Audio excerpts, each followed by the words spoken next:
Hi guys, welcome to the designsketchbook.com. I'm Shutak and today we are going to draw this defibrillator right here. So I know it's pretty unusual, it's just that my friend has three ribs broken yesterday because he had a motorbike accident. So luckily he's fine, it just will take some time to rest and to heal.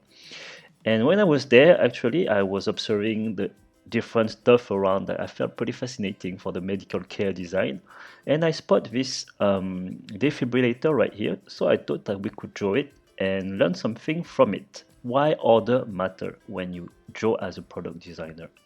Like you can see these 4 steps here, 1, 2, 3, 4 steps. Is actually you have to draw with a certain strategy and decide from the different elements from this defibrillator the different order. For example, you have the screen, you have the back, you have the handle, you have the defibrillator pad that are behind, and you have also all the small details. And actually, when you are beginners, the common mistake number one that we make is actually starting with the detail. Like let's start here with the mistake number one. Up, mistake one is to draw with the details. Maybe you will start with this little wheel right here. Maybe you will start with the handle. Maybe you will start with the backs. I don't know.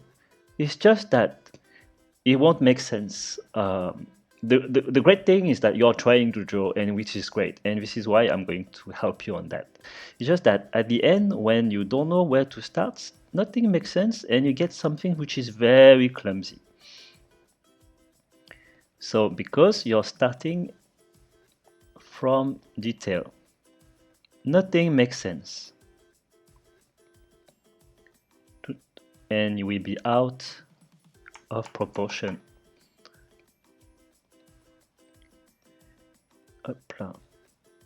Right here.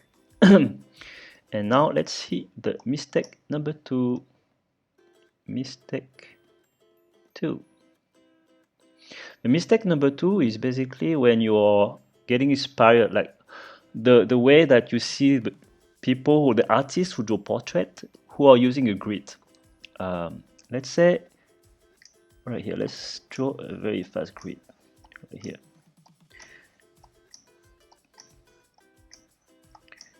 Now, have you seen this method before? It's a great method for reproducing. But the idea is that for a designer, there's no point to reproduce something 100% because what you want, the ultimate goal as a designer, is to create something new. It's not just to be able to reproduce something. This is A, B, C, D, E, F, G, H, I, J, K, L. Let's say 0, 1, 2, 3, 4, 5, 6, 7, 8, 9, 10, 11. It's like a game actually. So you got this, and then let's duplicate. Got two here. It's a bit too big. Okay, let's put here. And then when you have this grid, you're going to try to reproduce what you see. Let's say you want to get this corner here, which is next to D4. D4, which is a little bit lower, is here, a corner. Then here from 10, 11, C and D here, 10, 11. You got here, you got another corner here, and then you're going to connect them because you can see here, it's connected, right? And that's what you want to do here. You're going to connect it here. Maybe this one, J and K in the middle, J and K, which is 5, J, K, 5. Here, you have a corner here, 11, I, 11. Right here, you have a corner doing like this, then you will connect it. Then from, let's do it here, like this, then you have this edge is connected, this edge is connected, and as you can see, it takes super long to draw. Like you have the face of the screen, and we have spent, I don't know, like a couple of minutes, and we just get this, and it's pretty time consuming.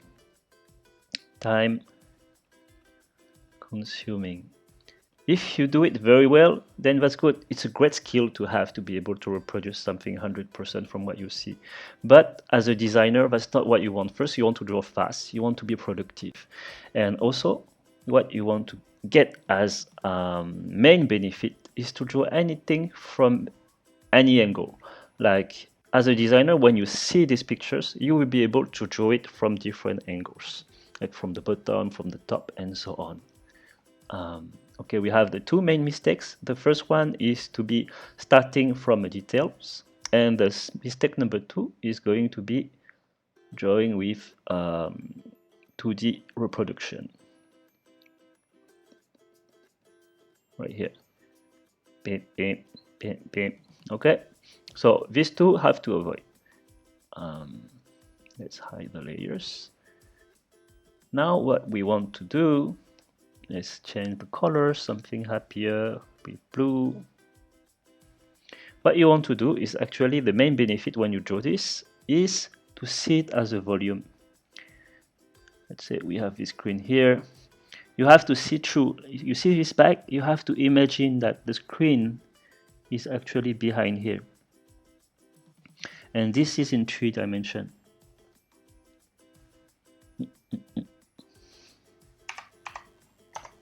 You have this volume right here, and then when you have this first volume as a core, I'm going to add this back as a second element that also I see it as a 3D volumes, and I see through. Then you have the flap. This is going on top of it. Okay. You have then the handle that is coming here. Here we go. 1, 2, 3, and then what's come behind, the defibrillators that are having more details. Here we go. And the cables then. So 4 for this one, and maybe the small detail, the cable, the button here. 5. The icons, Philips, the logo, the little perforation right here. So we got 5 steps at the end. So you have 1, the screen that is a core. 2, you have the small bag that is in front. Then 3, you have the handle. 4, the defibrillator pads. Okay, so that's different orders that you're going to draw all of them, and most important is you visualize everything in volume. Visualize in a volume. So 3D. The reason why is so you will draw with different angles. Basically, let's do some doodles. Let's say I want you to see it maybe like this, and then I got the bag here, the handles. Maybe let's draw also with the flap right here, details right here, defibrillator behind. Or maybe I wanted to draw it like this from more top view. So I got the core, then I draw the bag.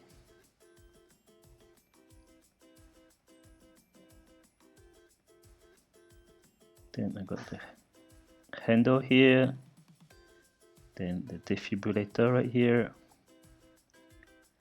See, I got different angles. Maybe if I draw it as what I see here, super fast. So your brain is actually memorizing the different elements, and then at the end I don't have to look that much at the reference pictures because it's easy to memorize everything instead of trying to memorizing from the grid which dot is which dot, going from left to right all the time. And here, as soon as I draw a few of them, my brain got memorized the different elements here, and so I can draw a lot faster with different angles. So benefit is any angle,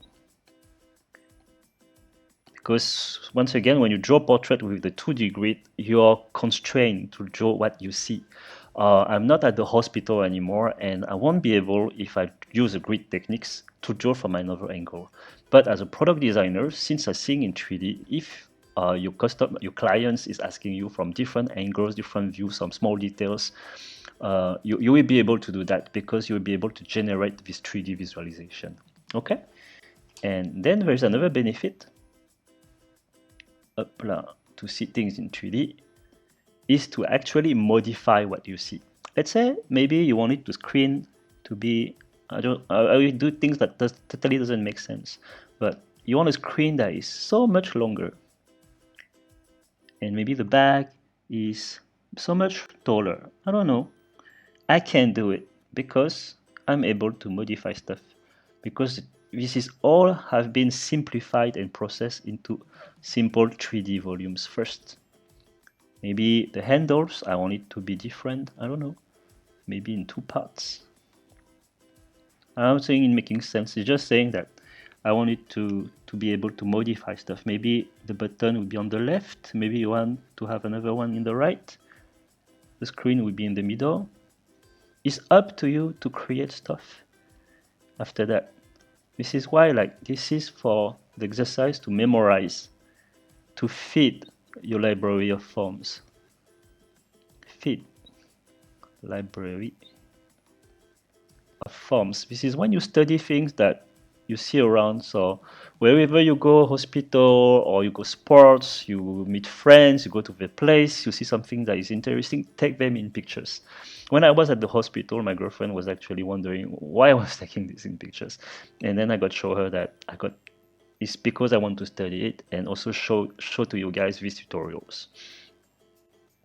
So you memorize, and the great thing with this is like you will subconsciously keep in your mind forever, that you can use and redraw later if you're going to draw maybe some machinery, some weapons, or anything that you may want to create in the future. Okay, so you can modify stuff as much as you want after that. Maybe, I don't know, it doesn't make sense, but what if the screen is round up right here? What if the back is behind and the handle is on the back, which actually make me feel that that could be something like, imagine a defibrillator that is mobile, that can be carried in a backpack. Let's say you have a main body right here, and then you have a backpack here. I'm drawing the backpack, and then you have the screen here. have the handles, and then the defibrillators that will come here. Some quick doodle that can create some stories. When you're designers, you need to create stories so people will understand the usage of it. Okay.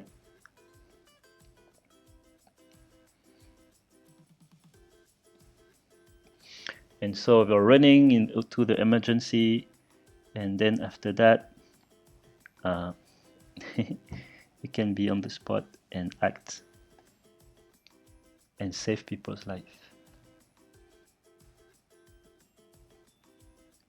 I don't know, just some very, very quick and somehow nonsense, but sometimes nonsense stuff can be surprising.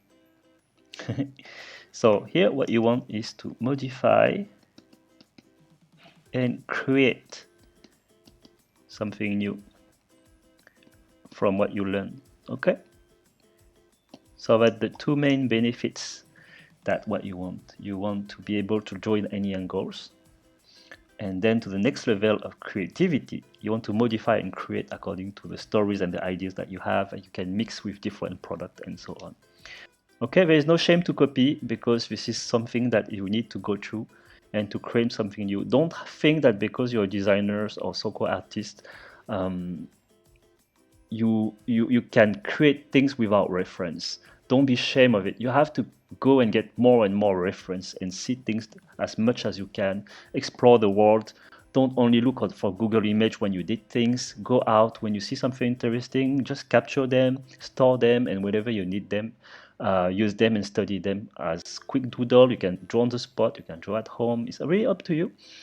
There is no specific rules, but once again, remember to draw with the different orders. And now it's time to go through the sketch, and I'm going to explain to you how was the process along the way. All right, so see you there.